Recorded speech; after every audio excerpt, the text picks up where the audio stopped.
Welcome, everyone. I'm Lisa, and I'm here with my friend Piper. And we're here talking about the virtual journey within online retreat. And we wanted to respond to some questions that people contemplating participating in the retreat have had. Um, I myself have participated in many retreats, both in person and online. And Piper, along with a team of facilitators, have led thousands of people through these events. So we wanted to make this video available for anyone who might be considering doing the retreat.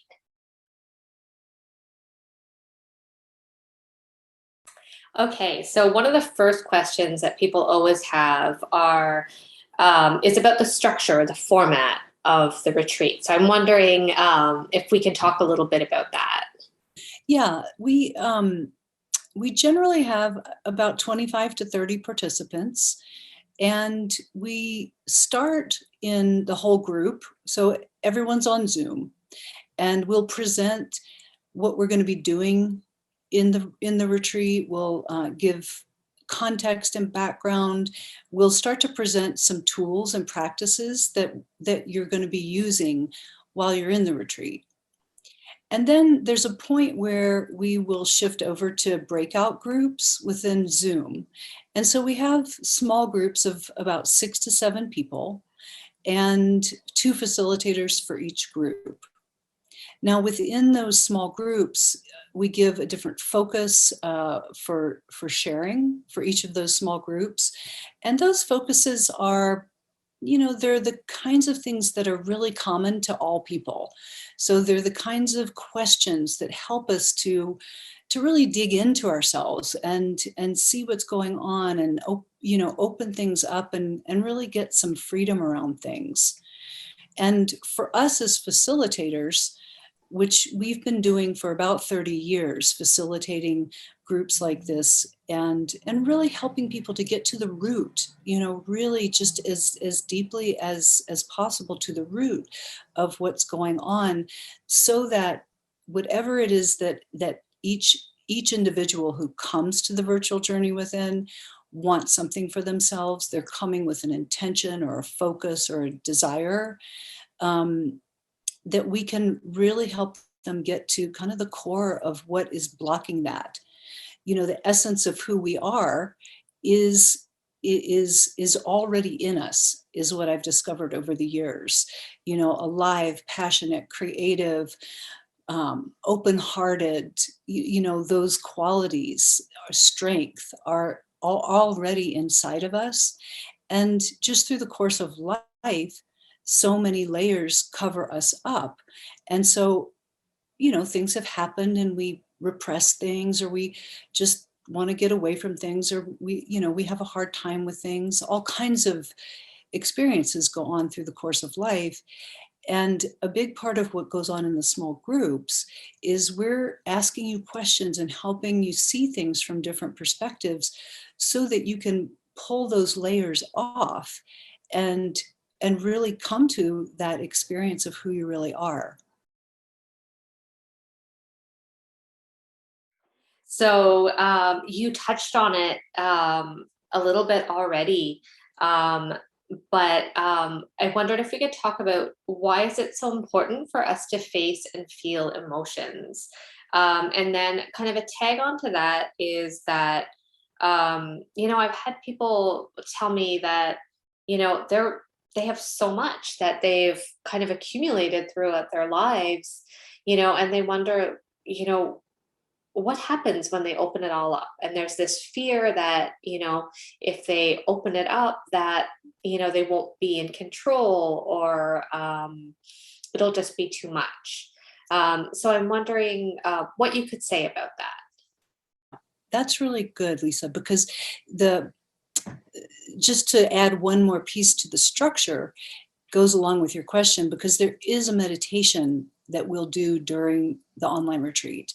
And within that meditation, we're going to help you, show you, teach you, and be with you through dealing with these emotions that you're talking about. So I was one of those people, like you said. Before I did this retreat, I was a preschool director, and I had uh, it was a very overwhelming job. I had hundreds of parents, over 100 kids, 40 staff, and it was emotionally very challenging to deal with all of that. And I would go into my office and I would close the door and I would cry because I was so overwhelmed by everything. And I thought something was wrong with me, that I couldn't handle my job without all these emotions. So when I did the retreat, what I learned was how to go all the way through these emotions and come out the other side. And it was like a missing puzzle piece for me, because I was one of those people too that I was afraid once it started it wouldn't stop, but that wasn't the case. And the guidance and the direction that we'll give you in this online retreat, it's a missing puzzle piece, I think, for a lot of people, because you really do learn how to open up in a way that is productive, that gets you connected to a deeper place in yourself. If you just think about pain, you know, so many people want to avoid pain, painful things that have happened, sadness, those kinds of things. But if you really go all the way into the pain and through, what you come to is love. Mm. Pain and love are so connected. Similarly with anger, I mean, so many people are afraid of their anger. I was, they don't want to be thought of as an angry person. But if you go all the way through the anger, what's there is passion and aliveness and energy. And sometimes it can be counterintuitive if you try to think about it from a mental place. But if you really like trust where you go when you go within, it brings us out into who we really are. And there's a part of us, Lisa, what I've discovered over the years, there's a part of us that knows where to go. We just need a little support because it's scary. Mhm.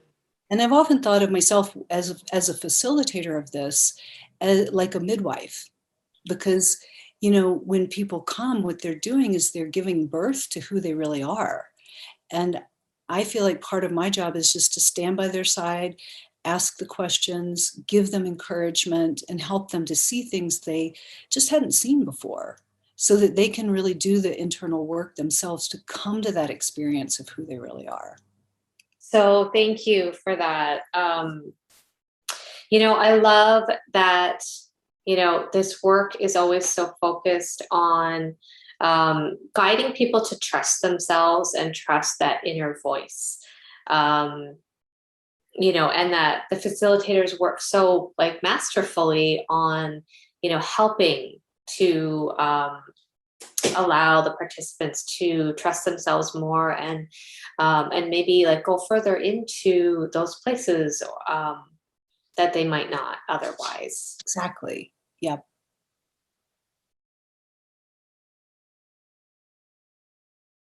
Okay, so I have a question about the small groups.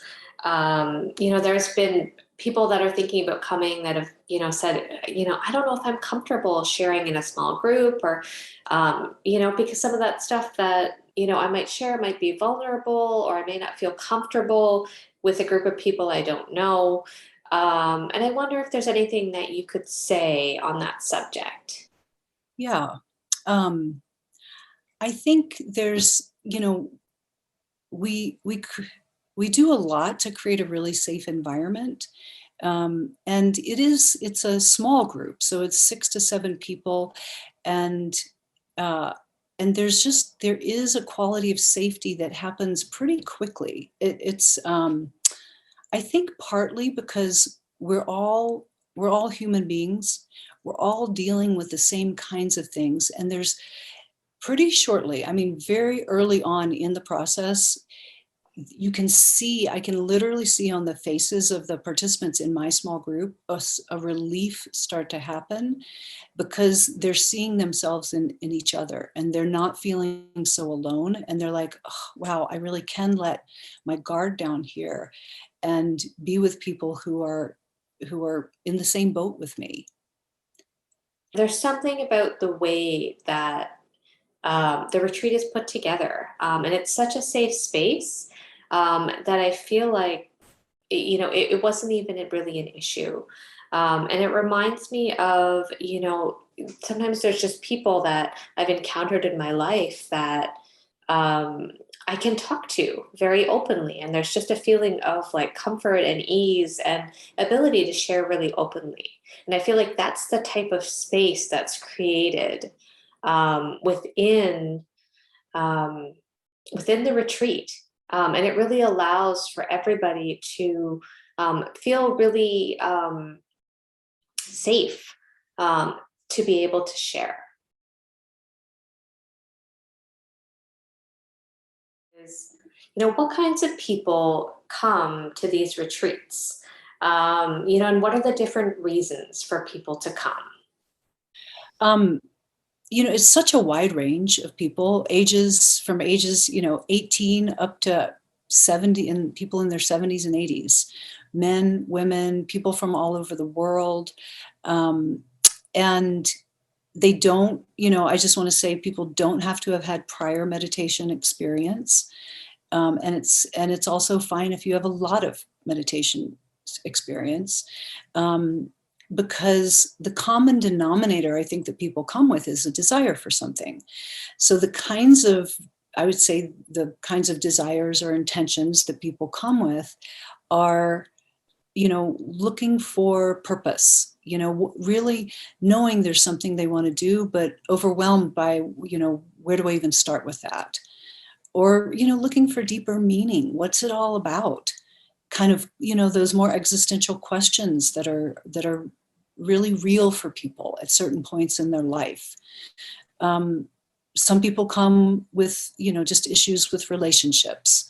That's certainly a very common thing, whether it's a marriage or trouble with children or parents or coworkers or that kind of thing. And knowing that there's something inside of them that they want to deal with, so that their relationships can be more fulfilling. Uh, Mhm. People go through things around work and finances and health. Um, they've had losses in their life, or, just, it's a wide range of reasons that people come. And we encourage people to just trust whatever it is that's um, their desire or their reason for coming. So Lisa, I want to see if you just wanted to add anything, because you have known so many people who've come to this retreat over the years. So yeah, I can say from my own experience, I've done the retreat several times and I've come for different reasons every time. Like I'm a mom, and so sometimes it's like there's friction in my relationship. This last one there, I was feeling friction in my relationship with my daughter, or just, where I was just grouchy or irritated and not the mom that I wanted to be. So that was something that I took into that retreat and really worked on within myself, so that I could be better for my family. There's other times that I've come in and, there's been a major relationship in my life that, I've really had to work through a lot of feelings around, and even just feeling like more personal freedom or empowerment within myself, or wanting to get through a feeling of disconnection. So there's so many different reasons, and I think people come with so many different desires. And some of them are fairly material, like, I want to have a better job or more success materially. And others are more spiritual nature.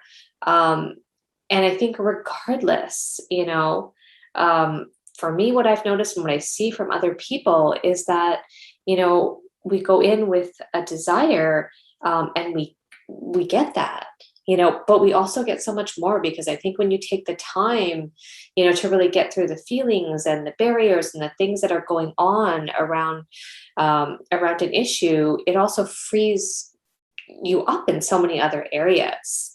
So that's what I've realized, that um, we all come in with so many different desires, Um, but inevitably, I think people come out with like so much more, and with that success spilling into other areas of their lives. So, in this retreat, we practice a meditation, and it's not a traditional meditation. And so, I wondered if you could talk about the meditation, um, and why it's so important for people in today's world. Yeah, great question. It's a the meditation practice was really designed for today's world because we are all dealing with so much, so many emotions, so much going on, so much stimulation. Anxiety and stress and overwhelm are, they're just rampant in our our current lifestyles. And so what do we do with those internal states, those emotions, even what goes on in the mind? I think so many people say, oh, I can't meditate, I can't sit still and be quiet because my mind is going to drive me crazy. So with this meditation, there is an active part to it, and that allows for emotional release. It allows for movement. The body can move. We use a variety of different kinds of music, from sad, longing, intense, dance, instrumental, and really just kind of everything in between, to help people, to help ourselves to access these pockets of ourselves that are in there, that need light shined, need opening, need release and movement. And through the process of that, what people really find is just like huge weights come off, like baggage that we've carried sometimes since childhood, and through the physical movement, the emotional release. And through that process too, what happens for people is a connection with an energy. That's a very common thing that people describe afterwards. For some people, it's a spiritual energy. For some people, it's an energy of love. For some people, it's an energy of just being connected with the universe, with everything, with other people, an energy of like um, like a feeling of like, oh, this is who I am. And that energy is a big part of what it's like rearranges the cells, and you really walk out and it's a life-changing experience. And and then there is a calming part to the meditation where we guide people to calm the emotions.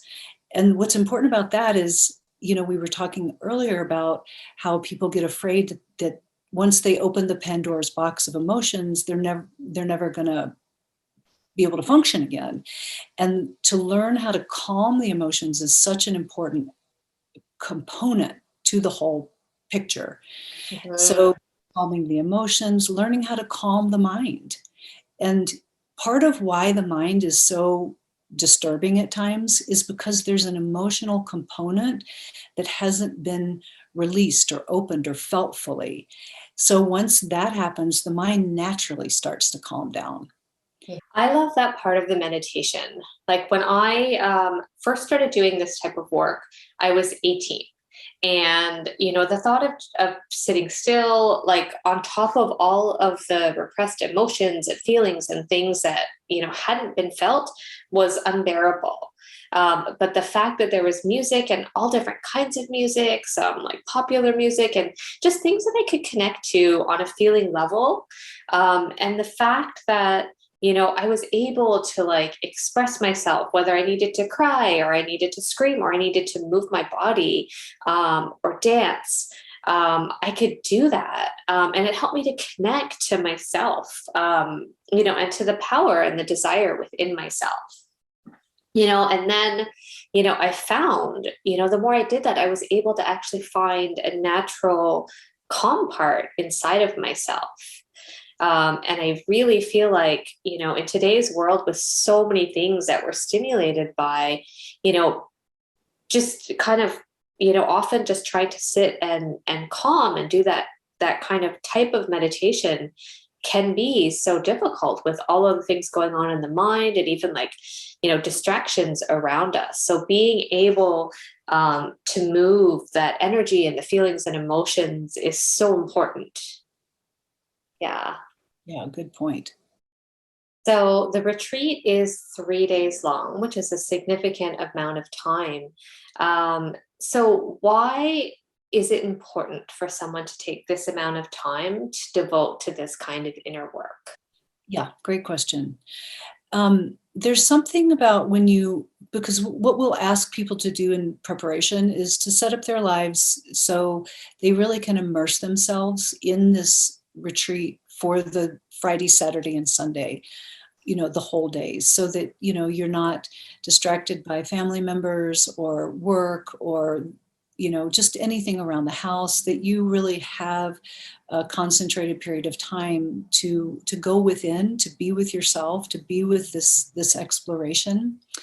And if you think about it, when you focus on something without letting distractions come in, the time that you're in that focus, it starts to move almost exponentially. Like the benefits of that period of time have exponential value because you're not letting distractions come in. And it's an amazing phenomenon to watch, especially over the course of 3 days.